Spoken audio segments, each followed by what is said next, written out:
Do you ever feel nervous when you're standing at the bus stop needing to ask a simple question, but the English words just tangle up in your throat? Oh, absolutely, Emma. That small moment of interaction with the bus driver or a fellow passenger can feel like the biggest challenge of your day.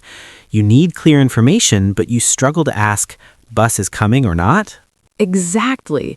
And that phrase, bus is coming or not, is a classic example of how we translate directly from our native language and miss the simple, natural English structure. We know the information is important, but the mistake makes us feel silly. But here's the good news. You don't have to keep making those mistakes. Today, we are going to walk you through the most common, easily fixed English errors we make right there at the bus stop, and show you the clear, simple, and error-free way to communicate. So you can ask about timings, fares, and destinations with complete confidence. Let's start with the most common error, James, which is asking for the bus number. I often hear, which bus number go to Main Market? That sentence has multiple errors, but they're all easy fixes. First, the helping verb does is missing. Second, we need an article, the, and the preposition to needs to be included. The correct smooth question is, which bus goes to the Main Market? That's a perfect fix. Let's break it down again for our beginners. Instead of which bus number go, we say which bus goes. You need to remember the third person singular verb ending s/es. Try it, James. Which bus goes to the Main Market? I should always remember that simple S on the verb when talking about a single bus. Now, let's talk about asking for the time. This is where the translation errors are huge. I often hear people ask, what is time of bus arriving? That arriving structure is very confusing. We should be using the simple future tense. The correct way to ask when the bus will arrive is, when will the bus arrive? Or even more commonly, when is the next bus coming? When is the next bus coming? That's the most natural phrase. It's also common to ask about the frequency. People say, how many time bus comes? That's mixing up how many and how much. When talking about frequency, we use the phrase how often. So the correct question is, how often does the bus come? How often does the bus come? That is a critical correction. How often for frequency. Let's repeat that.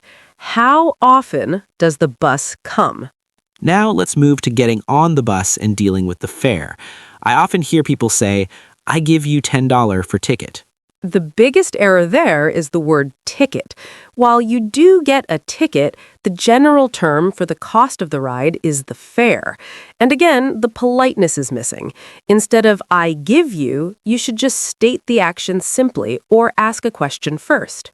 So if I want to ask how much is the fare, I used to say, what is fare? Missing the article again. The fix is what is the fare, or more simply, how much is the fare? How much is the fare?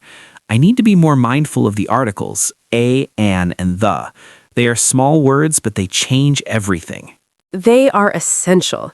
Now let's go back to paying. If you give the driver $10 and the fare is $2, you expect change. I hear, you have balance for me? Balance is what we use in our bank accounts. The correct term for the money returned after paying is change. And you don't ask, you have change. You ask, do you have change for a $10 bill? Exactly. Do you have change for a $10 bill? Or if you want to ask if they accept large bills, you say, do you take $20 bills? I made a mistake there, James. I said $20 bills, but the dollar should be plural. You're right, Emma. It should be $20 bills. But in this specific phrasing, $20 acts as an adjective modifying bills. However, if you're talking about the bill itself, you should say a $20 bill. The correct, simpler way is to keep it plural in the question. Do you take $20 bills? Thank you for the correction. Let's keep it simple. Do you take $20 bills? Now, imagine you realize you missed your stop. You stand up and say, I missed my stop. Stop the bus. The first part is great. I missed my stop. But the second part, stop the bus, is too commanding. Plus, the bus is already moving. You should say, can you pull over, please? Or could you stop here? Could you pull over, please? Or could you stop here? That sounds much more polite and professional. Let's talk about a situation where you need to get off, but someone is blocking the aisle. You want to ask them to move. You say, move from here. That's very rude and direct. The simple, standard English phrase is, excuse me, please, or excuse me, may I get past? Excuse me, may I get past? The politeness of excuse me softens the whole request. Now, let's switch roles, Emma. I'll make the mistakes and you correct me. I'm standing at the bus stop and I want to ask about the route. I ask a stranger, this bus go to hospital? Mistake number 1. You forgot the helping verb does and the article the. The correction is, does this bus go to the hospital? And remember to include the before hospital. Okay, does this bus go to the hospital? I must remember that does this bus go to structure for all route questions. Now I'm waiting for the bus and I want to ask how long the wait is. I ask, how much time for bus to come? That's a classic translation error. Instead of how much time, we use how long when referring to duration. The correct question is, how long until the bus comes? How long until the bus comes? That is a critical fix. I will practice how long for time duration. You see the bus approaching and you want to confirm it's the right one. You point and say, is this bus number 42 is? That is a very common mistake, repeating the verb. Is used twice. The simple fix is this bus number 42? The second is completely unnecessary. Is this bus number 42? Simple deletion makes it correct. Great. Now, let's imagine I need to confirm the last stop of the route. I ask the driver, what is bus end stop?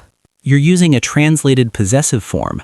The correct way to ask is, what is the last stop on this route? Or simply, where does this bus terminate? Where does this bus terminate?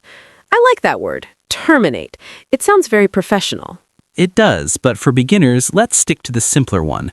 What is the last stop on this route? Got it. Now, let's talk about asking for a transfer. I have an old ticket and I say, can I use this ticket more? You are asking about transferring. The common term is a transfer. You should ask, can I use this for a transfer? Or is a transfer included with this fare? Is a transfer included with this fare? That is the perfect terminology. Let's consider a scenario where you want to ask if the bus accepts cash or only cards. You ask, you take cash or card? Another case of missing the helping verb. It should be, do you take cash or card? Always remember to start a question with do you when asking about capability or procedure. Excellent correction. Do you take cash or card? Now I'm getting off and I want to wish the driver well. I say, have a nice day, driver. That's nice, but it's a little formal, and you shouldn't use the title driver when addressing them directly like that. A simple, polite closing is, thanks, you too, or have a great day. Have a great day. Simple and warm. Let's focus on the act of getting on the bus. When you're boarding and you accidentally bump someone, you say, sorry, my bad. My bad is too casual. It's better to use the formal, universally polite phrase, I'm so sorry, or pardon me. Pardon me is a great polite phrase for crowded situations. What if you are waiting for the bus and it's very late and you want to express your frustration? You say, bus is very much late. That very much late is awkward. The correct natural phrase is, the bus is very late, or if you want to sound more annoyed, the bus is running quite late. The bus is running quite late. I like that verb, running. It shows motion. Now, let's practice a whole interaction now, focusing on using all the correct articles and politeness. We're at a crowded bus stop. I will ask the questions correctly and you confirm. Sounds good. Excuse me, is this the bus that goes downtown? Yes, it goes to the main station. How much is the fare? The fare is $2.50. Do you take $20 bills? No, sir. Only bills of $5 or less, or a card. Oh, okay. I'm paying with $3 and change then. Perfect. Now, James, let me make the mistake about finding a seat. I see an empty seat with a small bag on it. I want to ask if it's free. I say, this seat is empty. I can sit here? You've mixed up two questions and missed the politeness. The corrected way is, "Excuse me, is this seat taken?" That's the universal way to ask. Is this seat taken? Very important phrase to know. It's much shorter than trying to ask, is anyone sitting here? Yes, and much more natural. Let's talk about confusion with directions. You are already on the bus and you want to make sure you get off at the next stop. You approach the driver and ask, "Next stop is for city center?" We need the full structure, James. The correction is the next stop the city center? Notice how we use the for a specific landmark like the city center. Is the next stop the city center? That sounds complete. Now, imagine the bus is so crowded that you can't see the outside. You ask a person next to you, "We are near to the stop?" Near to is a very common error.